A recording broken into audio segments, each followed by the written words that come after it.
Okay, so we've just got our first look at the brand new UI overhaul coming to Payday 3 in 7 days time. But of course, that's not the only thing we've got to talk about, as Dev Update 9 gives us a ton of information about the upcoming update, but also some things to look forward to in the updates to follow. But first of all, let's talk about the brand new UI overhaul. Personally, I think it looks incredible, but looks aren't the only thing that this update brings with it, as we now have access to CrimeNet. And other than just looking absolutely fantastic, CrimeNet also brings with it the ability to filter your lobbies by approach. So by this time next week, you'll be going into all of your lobbies with a better understanding as to whether or not the rest of the team wants to tackle the heist in loud or stealth. I still find it absolutely baffling that this wasn't here since launch, and equally that it wasn't added alongside the quick play update, but you know what, at least it's here now. And CrimeNet actually goes one step further in regard to filters, allowing you to not only filter out specific heists, but also heists by contractor. So if you don't want to play a particular heist about a certain amount of boxes, you can toggle that one off, but equally, if you're a bit fed up of hearing Shade's voice all day, you can just toggle off all of her heists. I don't think that this filter in particular is going to be something I use all that often, but it is nice to have nonetheless. Once you've decided which heist you want to play, you'll either be able to choose from the menu on the left or click the heist directly on the map.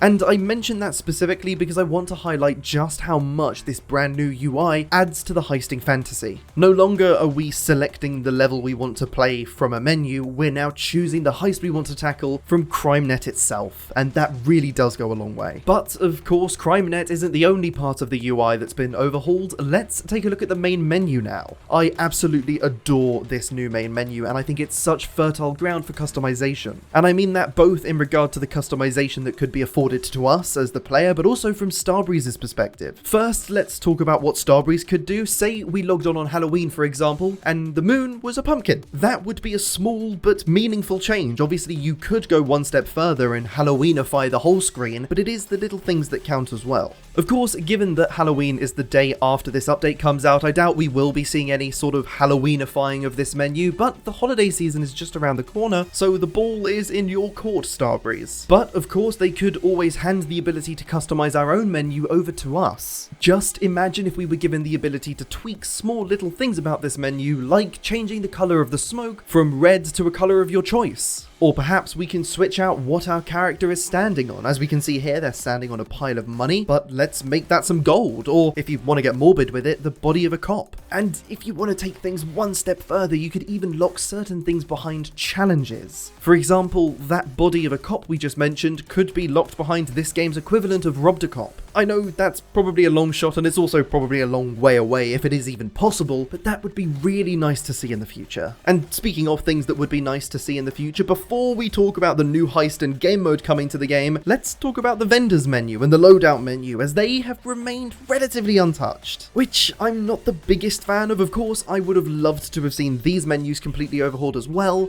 as opposed to the subtle tweaks that they have received, because of course they do look somewhat different. But I guess their lack of complete overhaul means that that's something we could hope to expect in the future, maybe? Question mark?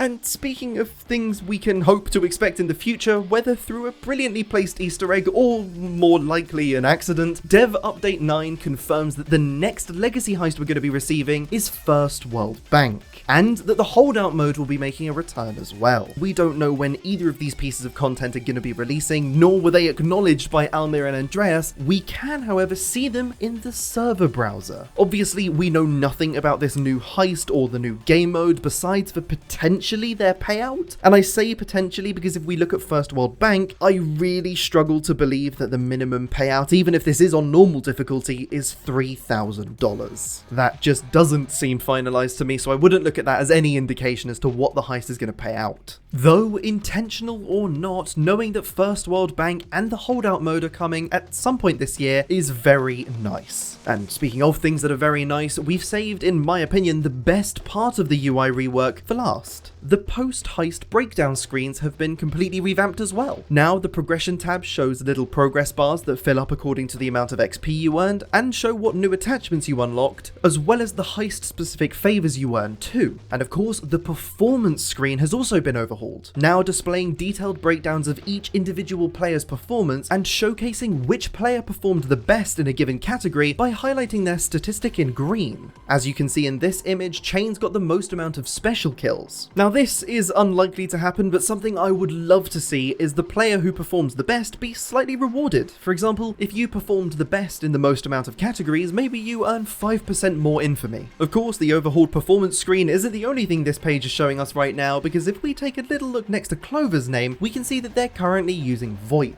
Some of the most requested features for Payday 3 have been communication improvements, and this update brings 2 of them in the form of cross-platform VoIP and cross-platform text chat. For those of you who play on PC, of course you have already had access to text chat, but for those of you on console, now you'll have access to it as well. And I wanted to highlight that on this particular page, as we can see that clearly VoIP and text chat both work in the after action report screen, and hopefully back on the menu, so it's not just an in-heist thing. What is an in-heist thing though are the brand new weapon inspect animations. I really like the one for the Moscone here, and I've actually been using the Moscone a lot, so this is going to be one I see often. As we've come to learn by now, the animation team always absolutely cook with these animations, so I'm really excited to see them in game for myself. Rounding off Dev Update 9, we're also going to be getting 2 new Mask of the Weeks added to the rotation. The new set did release suspiciously 2 masks short, so I think we all had a hunch they were coming at some point, and now here they are. But these aren't the only masks we're getting, as we're getting a fun little Halloween ghoul kind of masks. I don't know what this guy is, but I want him. And finally, in regards to the free content, we're getting a new round of Twitch drops with a mask reminiscent of the difficulty masks from Payday 2, which I understand has been a little bit controversial as of recently. Personally, I don't think that if we ever get difficulty masks in Payday 3, they're going to be similar to the masks from Payday 2. So to me, this mask isn't so egregious, but let me know what you think in the comments section down below, and whilst you're down there, consider clicking that subscribe button. Rounding off this set of Twitch drops, we have a mini Dallas sticker, a Payday 2 logo sticker, a Houston celebratory sticker, and a golden spoon weapon charm. You'll be able to earn all of these Twitch drops on the 30th when the update goes live. Of course, I will be live, but there's a plethora of other Payday content creators to check out as well. The only parameter is they must be streaming in the Payday 3 category. And that wraps up Payday 3's Dev Update 9.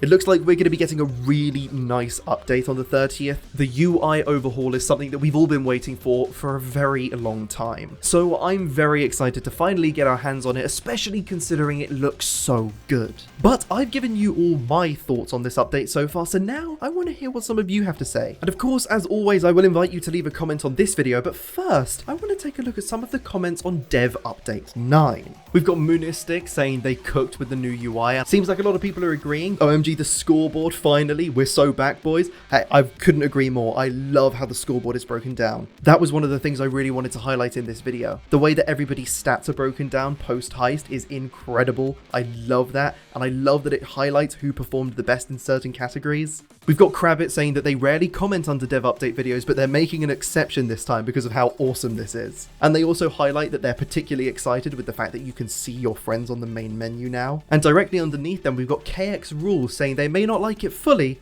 but they've got to admit that it's fire, which I think is a good sign because it shows that people who are still clearly a little bit too skeptical to sing the game's praises are admitting that they're doing some pretty good stuff. It seems like the general vibe of all of the comments are just that the UI is so nice. I can't dispute it. The UI is the biggest part of this update. I guess VoIP and text chat are equally as important if you're on console platforms, but for everybody it's the UI. We've got Walter saying such a funny way to announce a new update, they love it and they can't wait. And yeah, let me take a moment to point out that the tone of these dev update videos are just getting better and better. I absolutely adore how VoIP was shown off in this video. Actually, you're supposed to tie them up and trade them during hostage trading, and you can get material. Just that little staged interaction between 2 would-be heisters is something that I really appreciate, not only because it's fun and demonstrates the tool well, but it's a prime example of Starbreeze showing and not telling, which is something that we as a community have been critical of them for not doing in the past. Please let me know what you thought of that little expedition into the comments of the dev update video itself that we've just done. It's something new that I thought it was worth trying. I had fun doing it and I hope you had fun watching it. If you did enjoy that little dive into the community comments we just did, might I suggest checking out the video on screen now. In this video, we took a deep dive into what the community and some content creators wanted to see during Payday 3's second year. And from Dev Update 9, we can be sure that some of those wishes are going to be coming true very soon. Thank you very much for watching, and I'll see you in the next video.